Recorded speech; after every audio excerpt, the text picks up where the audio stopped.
Good morning all of you. आज हम देखेंगे 11th क्लास बायोलॉजी में हम देखेंगे गणेतोस्टोमेटा। गणेतोस्टोमेटा की दो सुपर क्लास होती है। एक क्लास कौन सी होती है? पिसीज। और दूसरी क्लास कौन सी होती है? टेट्रापोडा। और पिसीज के अंतर्गत क्लास कौन सी देखेंगे हम? कॉन्ड्रिक्थीज। इसकी तीन क्लास होती है, प्लेकोडर्मी, कॉन्ड्रिक्थीज एंड ओस्टिकथीज। तो प्लेकोडर्मी जो क्लास है वो आपकी एनसीईआरटी की बुक में नहीं है। और ये कौन सी है? कॉन्ड्रिक्थीज। आज हम देखेंगे कॉन्ड्रिक्थीज। कॉन्ड्रिक्थीज को हम क्या कहते हैं? उपास्थल मछलियां भी कहते हैं। अब देखो, यानी कि इसमें उपास्थल मछली आती है। अब देखते हैं इसके आगे हम। देखो, जो क्लास कॉन्ड्रिक्थीज होती है ना, जो कॉन्ड्रिक्थीज होती है, इसमें जितने भी मछलियां पाई जाती हैं वो सभी समुद्र में पाई जाती है या समुद्री होती है। यानी कि सभी समुद्री कहते हैं, सभी समुद्री होती हैं। और इन मछलियों को हम क्या कहते हैं?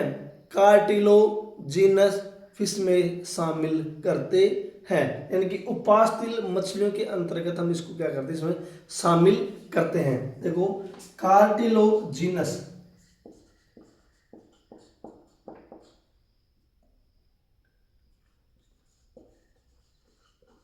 कार्टिलोजिनस, कार्टिले कार्टिलेजिनस फिश, कार्टिलेजिनस फिश। देखो, सभी समुद्री होती है। कार्टिलेजिनस यानी कि उपास्थल मछलियों को क्या करते हैं? इसमें सम्मिलित करते हैं, सम्मिलित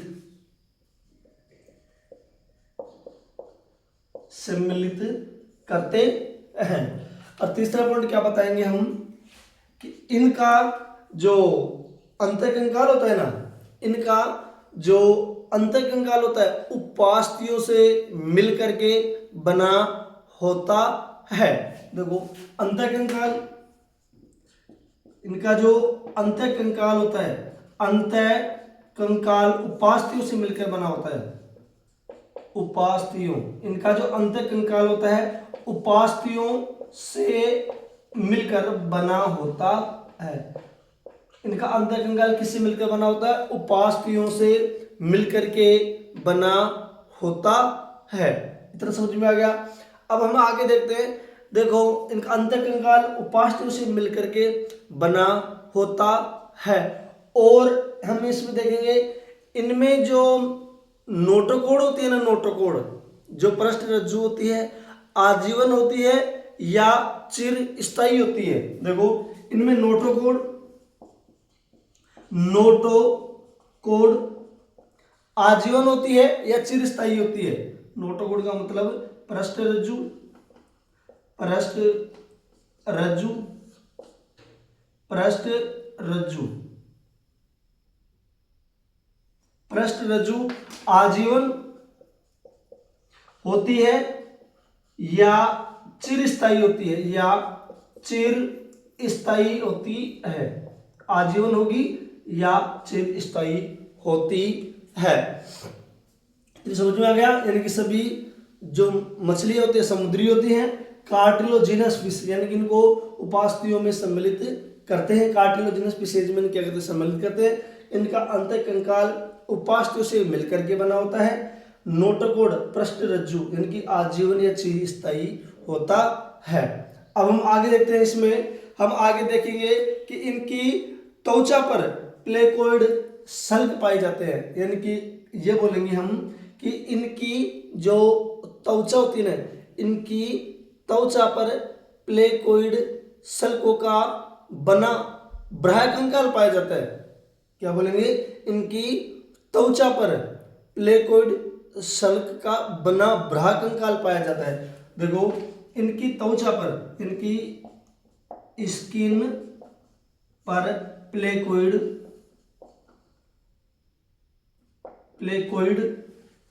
प्लेकोइड सल्क का बना ब्राह कंकाल, ब्राह कंकाल आ रही बात समझ में। यानी कि जो स्किन होती है इनकी त्वचा पर प्लेकोइड सल्क का बना ब्राह कंकाल पाया जाता है। इतनी बात समझ में आ गई।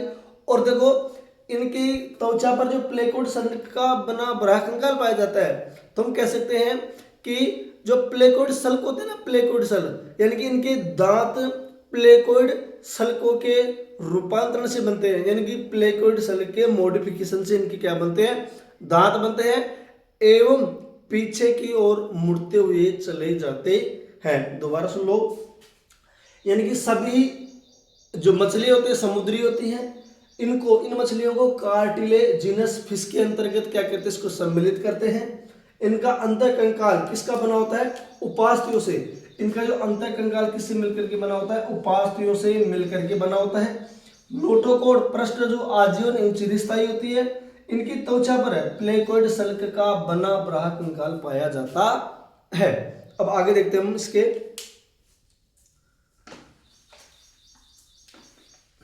देखो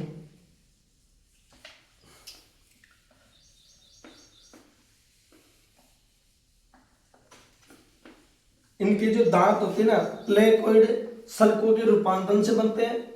इनके टीथ, इनके जो दांत यानी कि टीथ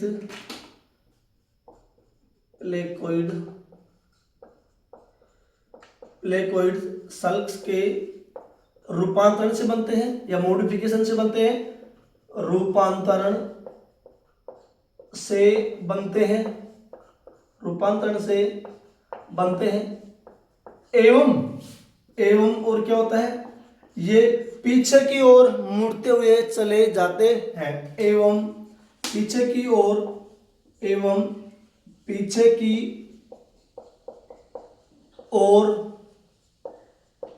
मुड़ते हुए चले जाते हैं। एवं मुड़ते हुए चले जाते हैं, पीछे की ओर मुड़ते हुए चले जाते हैं। इनके दांत होते हैं, दांत प्लेकोइड सेल के मॉडिफिकेशन से बनते हैं एवं पीछे की ओर मुड़ते हुए चले जाते हैं। जब कोई शिकार इनके मुंह में चला जाता है और मुंह से अगर वो वापस आने की कोशिश भी करता है ना, तो संभवतः ही मुश्किल से निकल पाता है। और उसका जो शरीर होता है ना शिकारी का, शिकार करता है और उनके अंदर जो जाता है जो भी एनिमल्स होगा, जानवर, तो वापस आएगा तो यानी कि चिरता हुआ फाड़ता हुआ अंदर बाहर आता है, यानी कि बाहर आने की कोशिश करेगा तो चिर जाता है पूरा वो। आगे देखते हैं हम। देखो इनके दांत प्लेकोइड सल्क के मॉडिफिकेशन के रूपांतरण से बनते हैं। और क्या होता है, इसमें जो क्लेम छिद्र होते हैं ना, क्लोम छिद्र अलग अलग होते हैं एवं इनमें ओपरक्यूलम एब्सेंट होता है। देखो क्लोम छिद्र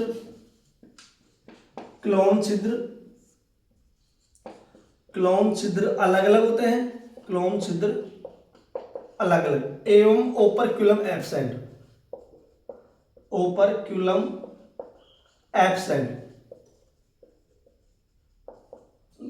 दोबारा सुन लो, क्लोम छिद्र तो अलग अलग होते हैं एवं ओपरक्यूलम क्या होता है, इनमें एब्सेंट होता है। ध्यान रखना, ये ओपरक्यूलम होता है ना, ये एब्सेंट होता है। किसके अंतर्गत, इसको आईएमपी कर लेना, यानी कि जो मछलियां होती है, कौन सी उपास्थल मछलियां या कॉन्ड्रिथिज मछलियां, उनमें ओपरक्यूलम क्या होती है, सामान्यतः एब्सेंट होता है।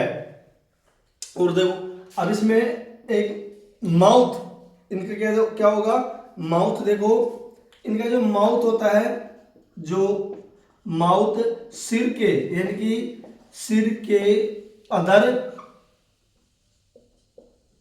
अदर साइड में, ये ऐसे लिख दो,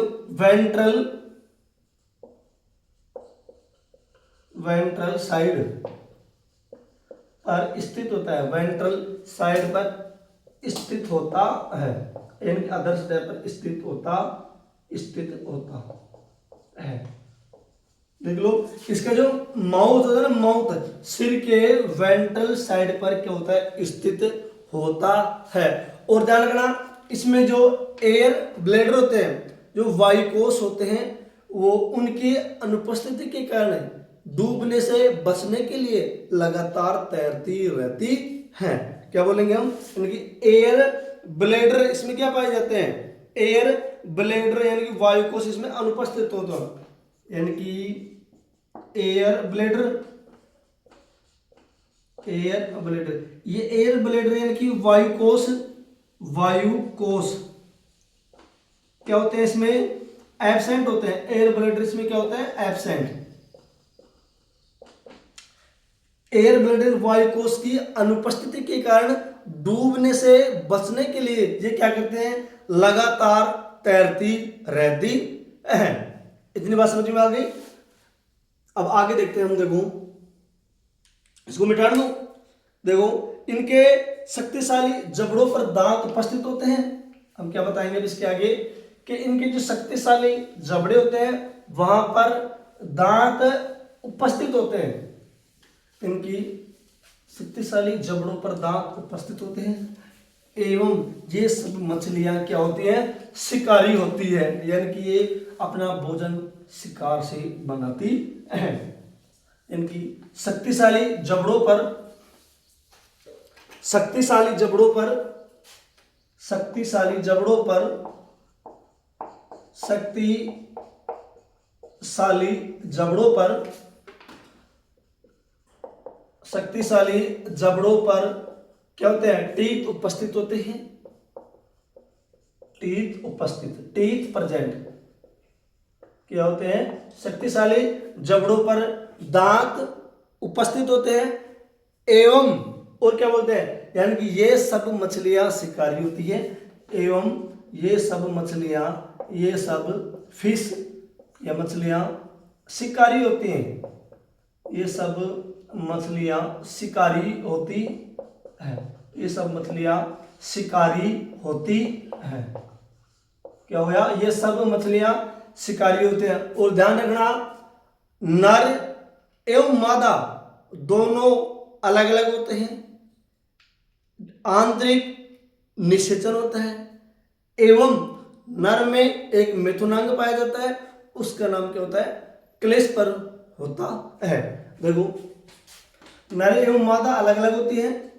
नर एवं जो मादा, नर एवं मादा अलग अलग होती है। नर एवं मादा अलग अलग होती है, अलग अलग होती है एवं निषेचन, इनकी फर्टिलाइजेशन इंटरनल होता है। निषेचन आंतरिक, निषेचन कैसा होता है? आंतरिक होता है। और देखो नर में एक मेथुनांग पाया जाता है। नर में एक मेथुनांग, उसका नाम क्या होता है? क्लेस्पर, क्लेस्पर, क्लेस्पर। आइए पे कर देना इसको क्लेस्पर। जो क्लेस्पर है ना, ये क्लेस्पर कहां पाया जाता है? नर में। नर में क्या होता है? एक मिथुन अंग का कार्य करता है, यानी कि जो उपास्थल मछली होती है उन जिनमें नर होगा, नर में, नर के अंदर क्या पाया जाता है? मिथुन अंग, एक मिथुन अंग होता है, उसको हम क्या बोलते हैं? क्लेस्पर बोलते हैं। नर एवं मादा अलग अलग हो गई। निषेचन इसमें किस प्रकार का होता है? आंतरिक होता है। और शक्तिशाली जबड़ों पर दांत उपस्थित होते हैं और ये सब मछलियां शिकारी होती है। और देखो अब हम बताएंगे ये असमतापी होती हैं, यानी कि असमतापी। असमतापी का अर्थ क्या हो गया? यानी कि इसको हम ये बोलते हैं पोइकिलोथर्मिक भी बोलते हैं, यानी कि इनके शरीर का ताप नियंत्रित करने की क्षमता नहीं होती है। हम क्या बोलेंगे?